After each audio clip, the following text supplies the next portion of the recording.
ಒಂದು ಮೂಲಭೂತ ಪ್ರಶ್ನೆ. ಹೇಳಿ ಸರ್. ಚಿತ್ರಗೀತೆವೇ ಆಗಲಿ, ಭಾವಗೀತೆನೇ ಆಗಲಿ, ಯಾವುದೇ ಆಗಲಿ, ಒಂದು ಹೊಸತನ್ನು ಹಾಡುವಾಗ ಆ ಸಾಹಿತ್ಯದ ಅರ್ಥಕ್ಕೆ, ಶಬ್ದದ ಅರ್ಥಕ್ಕೆ ಎಷ್ಟು ಪ್ರಾಮುಖ್ಯತೆ ಕೊಡ್ತೀರಿ ಅಂತ. ಯಾಕಂದರೆ ಒಂದು ಘಟನೆಯನ್ನು ನಾನು ಕಣ್ಣಾರೆ ಕಂಡಿರೋ ಕಾರಣ ತುಂಬ ನೋವಾಗುತ್ತೆ ಗಾಯಕರು ಒಂದು ಕೂಡಲೇ.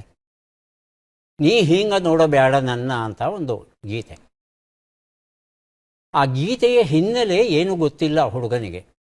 ಅವನು ಇದೊಂದು ರೊಮ್ಯಾಂಟಿಕ್ ಸಾಂಗ್ ಅಂತ ಭಾವಿಸಿದ್ದಾನೆ.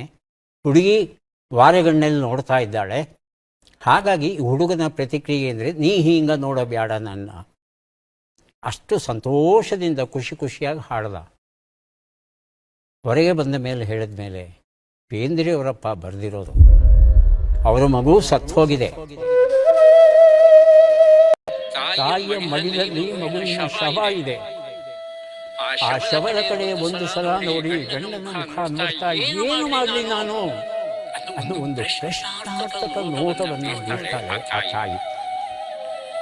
ಆಗ ಬೇಂದ್ರೆಯವರಿಗೆ ಅನಿಸುತ್ತೆ, ನೀ ಹಿಂಗೆ ನೋಡಬೇಡ ನನ್ನ. ಇಷ್ಟೊಂದು ಪ್ರಶ್ನೆಗಳು ತುಂಬಿರುವಂಥ ನಿನ್ನ ನೋಟಕ್ಕೆ ನಾನು ಎಲ್ಲಿ ತಾನೇ, ಹೇಗೆ ತಾನೇ ಉತ್ತರ ಕೊಡಲಿಕ್ಕೆ ಸಾಧ್ಯ ಅನ್ನೋ ಒಂದು ನೋವಲ್ಲಿ, ವಿಷಾದದಲ್ಲಿ ಎಲ್ಲವನ್ನೂ ಬೆರೆತು ಆ ಒಂದು ಗೀತೆ ಇರುತ್ತೆ.